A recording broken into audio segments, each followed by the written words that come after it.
بسم اللہ الرحمن الرحیم۔ السلام علیکم۔ آج کی ویڈیو میں ہم جائزہ لیں گے بلاول بھٹو زرداری کے اس بیان کا جس میں انہوں نے کہا کہ صدارتی نظام جو ہے اس میں ملک کی تباہی ہے۔ تو آج ہم آپ کو بتائیں گے کہ یورپ میں اور باہر ممالک جو ہے خاص طور پر امریکہ میں وہاں پر کون سا نظام ہے حکمرانی کا، اور پاکستان میں کون سا نظام ہے اور کیا فرق ہے ان نظام میں۔ تو آپ کو اپنے اسکرین پر ایک نقشہ نظر آ رہا ہوگا۔ اس نقشے میں اگر آپ غور سے دیکھیں تو بلو کلر کے جو کنٹریز ہے ان میں مکمل صدارتی نظام جو ہے وہ رائج ہے، جس میں امریکہ بھی شامل ہے۔ اس کے علاوہ اگر آپ دیکھیں جو یلو کلر ہے کہ ممالک ہے ان میں سیمی پریزیڈنشل گورنمنٹ ہے، اس میں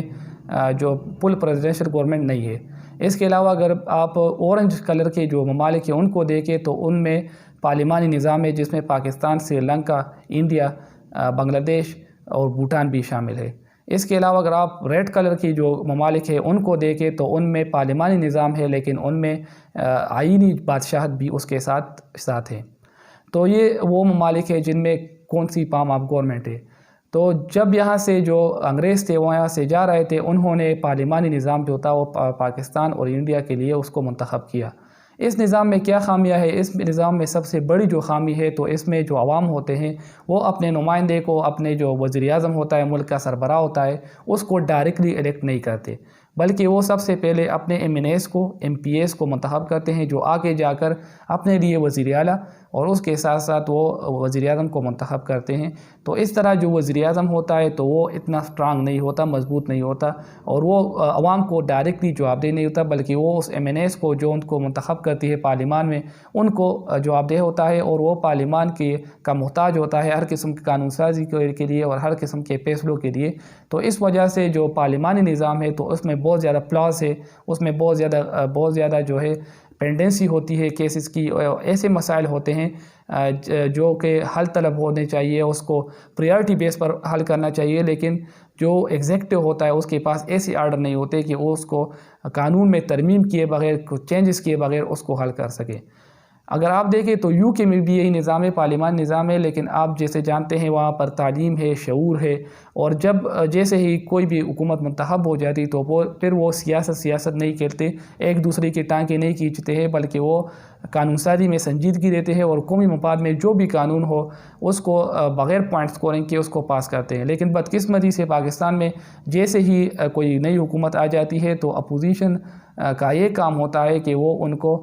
ناکام کرنے میں لگ جاتے ہیں، اور کوشش ان کی ہوتی ہے کہ عوامی مفاد میں بھی جو قانون سازی ہوتی ہو تو اس میں بھی وہ رکاوٹیں کھڑی کرتے ہیں اور کوشش کرتے ہیں کہ اس کو پاس نہ ہونے دے۔ جیسا کہ آپ نے فیٹ اپ کے معاملے میں دیکھا تو اس معاملے میں بھی اپوزیشن نے جو رول پلے کیا تو وہ اس کی ایک مثال ہے کہ کس طرح یہ قومی مفاد میں بھی اپنے لیے، اپنی سیاست کو بچانے کے لیے وہ کوشش کرتے ہیں، اور کوشش ان کی یہی ہوتی ہے کہ کسی بھی طریقے سے یہ جو موجودہ حکومت ہے وہ ناکام ہو تاکہ آگے جا کر ان کو موقع مل سکے۔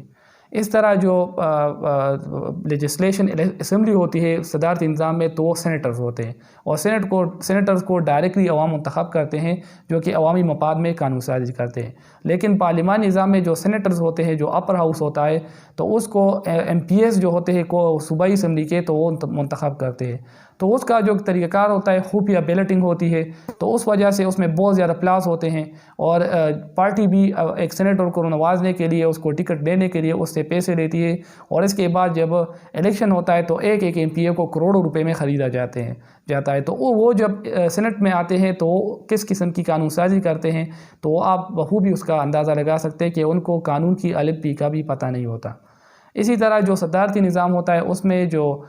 سربراہ مملکت ہوتا ہے وہ انتہائی مضبوط ہوتا ہے، اور بعض اوقات میں وہ لیجسلیشن جو اسمبلی ہوتی ہے اس کو بائی پاس کر کے ایگزیکٹو آرڈر کر سکتا ہے، لیکن پارلیمانی نظام میں اس کی گنجائش بہت کم ہوتی ہے، اور اگر وزیر اعظم اسمبلی کو بائی پاس بھی کرے تو اس صورت میں اگر وہ کوئی ڈائریکٹلی پریزیڈنٹ کے ذریعے کوئی قانون پاس کرے یا قانون لاگو کرے تو اس میں بھی مسئلے ہوتے ہیں، اور پھر اس کو عدالت میں چیلنج کیا جاتا ہے اور اس کو چلنے نہیں دیا جاتا ہے۔ صدارتی نظام کو لانے کے لیے سپریم کورٹ ریفرینڈم کرتی ہے، جس میں عوام براہ راست ہاں یا نہیں میں ووٹ ڈالتے ہیں۔ صدارتی نظام پاکستان کے لیے موزوں ترین نظام ہے، کیونکہ یہاں پر سیاسی پارٹیاں اپنی سیاست چمکانے کے لیے اور بچانے کے لیے قومی مفاد کے قوانین کے خلاف ووٹ دیتے ہیں اور ان کو پاس نہیں ہونے دیتے۔